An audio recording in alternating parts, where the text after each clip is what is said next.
केंद्रीय गृह मंत्रालयाच्याकडे एनआयएनं आपला अहवाल सादर केलाय।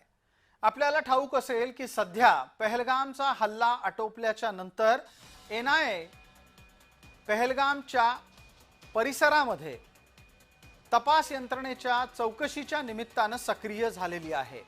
एनआयएनं आपल्याला दिलेल्या अहवालात प्राथमिकदृष्ट्या असं म्हटलंय की लष्कर-ए-तोयबा, आयएसआय आणि पाकिस्तानच्या लष्करानं मिळून एक कट रचला आणि त्याद्वारे पहलगाम इथं पर्यटकांवर हल्ला केला।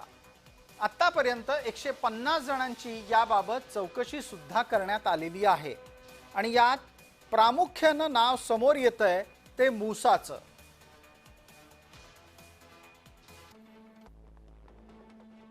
हाशिम मूसा हा पहलगाम हल्ल्याचा मास्टरमाइंड आहे असं समजलं जातंय।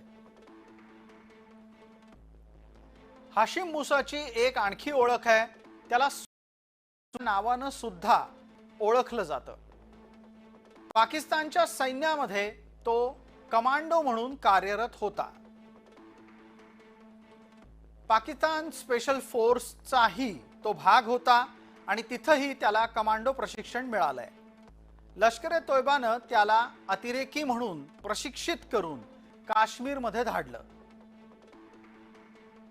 मूसानं पहलगाममध्ये 3 स्थानिकांची मदत घेतली असं तपास यंत्रणांना कळलंय। भारतीय तपास यंत्रणांनी त्या संबंधातल्या कारवाया सुरू केल्या। 3 दहशतवादी जे पाकिस्तानमधून भारतात आले त्यांनी हा हल्ला राबवला आणि त्याला काही स्थानिकांची सुद्धा मदत मिळाली।